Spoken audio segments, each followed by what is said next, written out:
Navi Mumbai network.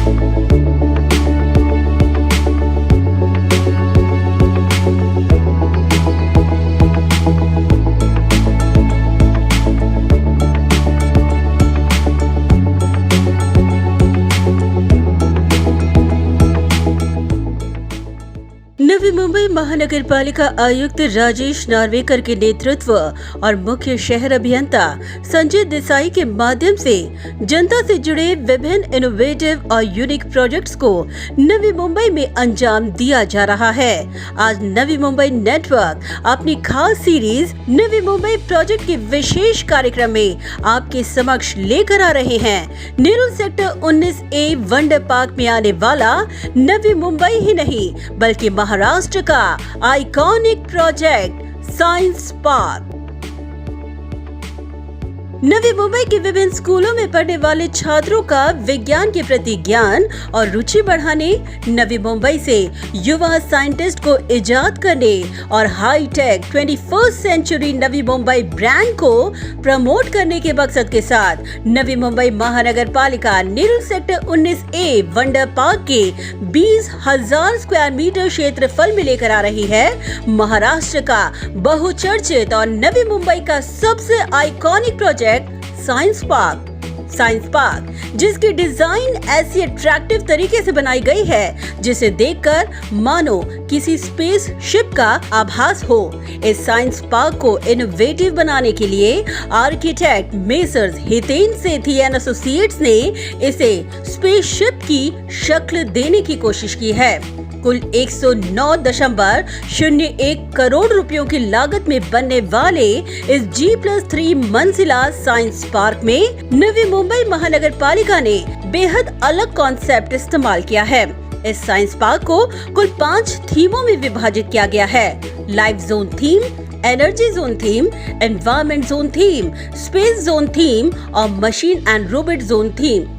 Life zone theme, जिसमें science park के इस सेक्शन में मनुष्य का विकास, आरोग्य व पोषण, मनुष्य की प्रगति, इन तमाम विषयों पर एग्जिबिट लगाए जाएंगे। एनर्जी जोन थीम, इसके तहत भविष्य में एनर्जी के विभिन्न स्रोत, भविष्य के एनर्जी के नए स्रोत की नई खोज, जैव सृष्टि के लिए ऊर्जा के उद्देश्य व उपयोग, इन तमाम विषयों पर एग्जिबिट लगाए जाएंगे। एनवायरमेंट जोन थीम में साइंस पार्क के इस सेक्शन में सजीव सृष्टि व वातावरण, बायोडाइवर्सिटी, नेचर साइकिल के परिणाम, विश्व भर में बढ़ते मौसम का तापमान, बढ़ते तापमान के कारण होने वाले प्रभाव और इस्तेमाल किए जाने वाले पर्यावरण स्रोत के बारे में एग्जिबिट लगाए जाएंगे।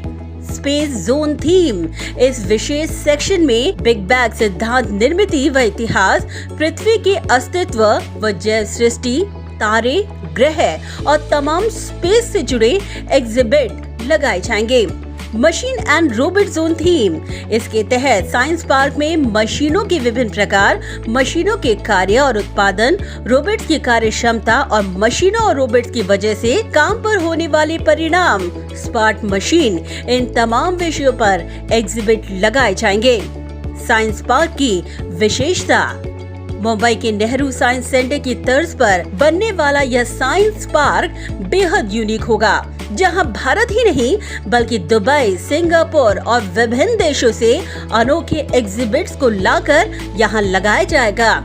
बता दें कि इस 3 मंजिला साइंस पार्क के ग्राउंड लेवल 1 में entrance lobby, administrative departments, service areas, canteen और सोवेनियर शॉप की व्यवस्था होगी। पोडियम लेवल 1, जहां पर entrance atrium, live exhibit area, environment exhibit area का प्रदर्शन किया जाएगा। पोडियम लेवल 2, जहां पर energy exhibit area, machine and movement exhibit area और एक्स्ट्रा एग्जिबिट एरिया रहेंगे। पोडियम लेवल 3 में स्पेस एग्जिबिट एरिया की व्यवस्था की गई है।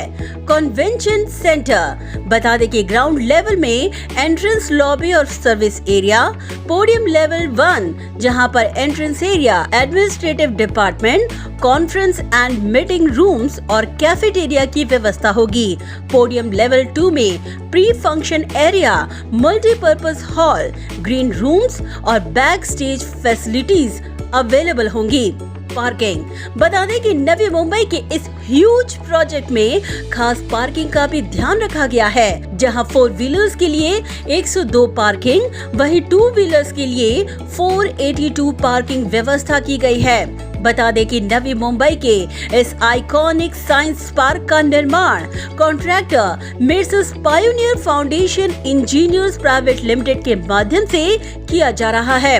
एनएमएमसी कमिश्नर राजेश नार्वेकर और उनकी इंजीनियरिंग डिपार्टमेंट की टीम ने इस महत्वाकांक्षी प्रोजेक्ट को दिसंबर 2023 तक पूरा करने का लक्ष्य रखा है। नवी मुंबई नेटवर्क से एक्सक्लूसिव इंटरव्यू में आयुक्त ने कहा कि साइंस पार्क के काम के साथ यहाँ लगाए जाने वाले एग्जिबिट्स भी सिस्टमैटिक तरीके से काम के साथ लगाए जाएंगे, ताकि इमारत का काम पूर्ण होने के बाद इस साइंस पार्क को जनता के लिए शुरू किया जा सके। सायन्स पार्क हा एक मला वाटतं नवी मुंबईमध्ये ज्या अनेक खूप चांगल्या गोष्टी घडलेल्या आहेत त्यामध्ये अजून एक वाढ करणारी अशी एक ते आपलं ठिकाण असेल आणि त्या ठिकाणी मी गेल्या आठवड्यात प्रत्यक्ष कामाची पाहणी केलेली आणि मला आनंद आहे याचा की जे आपलं नियोजन आहे त्याप्रमाणे तिथलं काम चालू आहे। आता जवळपास स्लॅबचं काम सुरू झालेलं आहे आणि आपण जे नियोजित केलेलं आहे की डिसेंबर 2023 पर्यंत ते सायन्स पार्कची इमारत पूर्ण होण्याची जी आपली शक्यता आहे तर त्या गतीने ते काम चालू आहे। त्यामुळे मला खात्री आहे की डिसेंबरपर्यंत पूर्ण होईल, परंतु इमारत पूर्ण झाल्यानंतर त्यामधल्या इतर ॲक्टिव्हिटीज सुरू करण्यापेक्षा आम्ही असा विचार करतो की ज्या गोष्टी सायमल्टेनियसली जी पूर्वतयारी करणं आवश्यक आहे, म्हणजे त्या ठिकाणी काय डिस्प्ले करायचे, कसं त्याचं आपल्याला भविष्यातलं नियोजन असेल, तर ते दोन्ही गोष्टी आम्ही सायमल्टेनियसली तयार करतो आहे। म्हणजे डिसेंबर 23मध्ये सायन्स पार्कचं बांधकाम जेव्हा पूर्ण होईल त्यानंतर ते फार कमी अवधीत सर्व नवी मुंबईकरांसाठी ते खुलं करता येईल। शहर अभियंता संजय देसाई ने बताया कि इस महत्वाकांक्षी प्रोजेक्ट का 40% काम पूरा हो चुका है और यह नवी मुंबई ही नहीं बल्कि राज्य के आइकॉनिक प्रोजेक्ट में एक गिना जाएगा। महापालिकेने काम वेळेत पूर्ण करायचं प्रॉपर नियोजन केलेलं आहे। सध्या इमारतीचं काम चालू आहे, त्यातलं 40% काम झालेलं आहे। ग्राउंड फ्लोअरचं काम पूर्ण होत आलेलं आहे, त्यातले काही 11 फाउंडेशन बाकी आहेत। फर्स्ट फ्लोअरचं काम चालू केलेलं आहे आणि याच्यात वैशिष्ट्य असं आहे की जे इमारत आहे ही वेगळ्या पद्धतीनं बांधलेली आहे। एक आकर्षक बिल्डिंग व्हावी, एक आयकॉनिक बिल्डिंग व्हावी याचं उत्तम उदाहरण हे आहे।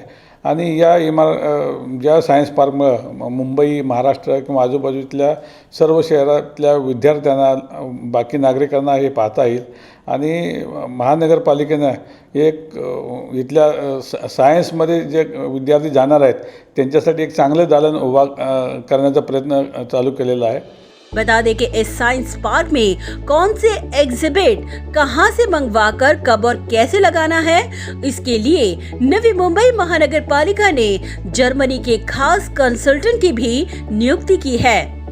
सायन्स पार्क हे नेहरू सेंटर आहे मुंबईमधलं, त्याच धर्तीवर पण वेगवेगळी ज्या तिथे एक्झिबिट्स आहेत तर ते एक्झिबिट्स त्या न करता किंवा बेंगलोर, बाकी देशामध्ये आपल्याकडे जे सायन्स पार्क्स आहेत त्याच्यामध्ये जे एक्झिबिट्स आहेत ते न करता वेगळ्या ज्या फॉरेन कंट्रीजमध्ये आहेत आणि दुसरं की नुसते एक्झिबिट नसतं, प्रॅक्टिकल मुलांना बघता यावं, प्रॅक्टिकल काम करता यावं असंही प्रोव्हिजन केलेलं आहे। या इमारतीचं काम नियोजन वेळेत पूर्ण करण्याचं नियोजन आम्ही केलेलं आहे। ज्या अडचणी आहेत त्या दूर केलेल्या आहेत, त्याच्यामध्ये आता कुठल्याही प्रकारचं हे राहिलेलं नाही। फक्त जे एक्झिबिट बसवायचं आहे त्याचं आमचं अजून एस्टिमेट झालेलं नाही, कारण ही इमारत होत असताना याबाबत इतर देशामध्ये काय काय आहे त्याचं प्लॅनिंग आर्किटेक्ट करत आहेत। याच्यामध्ये काही एक जर्मन कन्सल्टंट आम्ही घेतलेला आहे की जे एक्झिबिट इतर देशामध्ये आहेत, सिंगापूरमध्ये आहे किंवा दुबईमध्ये आहेत, अशा देशामध्ये ज्या एक्झिबिट्स आहेत त्या तशा इकडं आणाव्यात असं नियोजन केलेलं आहे। संजय देसाई ने कहा कि कोरोना में काम को ब्रेक जरूर लगा था, मगर अब निर्धारित डेडलाइन में काम को अंजाम दिया जाएगा। इमारतीचं काम हे आत्ता जे चालू आहे 24 आवर्स चालू आहे, 3 शिफ्टमध्ये काम चालू आहे आणि पावसाळ्यामध्ये जे 1.5 महिना आमचं काम उशिरा होत होतं ते 1.5 महिन्यावरून 14 दिवसावर आणलेलं आहे. म्हणजे आम्ही जवळजवळ 31 दिवसाचा गॅप भरून काढलेला आहे आणि या पुढच्या 1 महिन्याभरात जे नियोजन केलं होतं बारचार्टप्रमाणे त्याप्रमाणे काम करण्याचं मानस आमचं आहे. आणि याबाबत एजन्सीनं जी आवश्यक असलेली मॅनपॉवर लावलेलं आहे, सेटरिंग मटेरियल्स त्याच्याकडे आहे, मटेरियलची व्यवस्था केलेली आहे, कॉन्क्रीट प्लॅन्स त्यांनी 3 अरेंज केलेले आहेत. त्यामुळं एका दिवशी 400 क्युबिक मीटर 450 क्युबिक मीटर आम्ही कॉन्क्रीट करतो आहे आणि हे प्रोजेक्ट पूर्ण करण्याचा प्रॉपर प्लॅनिंग आम्ही केलेलं आहे. तो ये था नवी मुंबई का एक और आइकॉनिक प्रोजेक्ट. ऐसे ही प्रोजेक्ट्स देखने के लिए सब्सक्राइब करें Navi Mumbai network. Bureau report, Navi Mumbai network.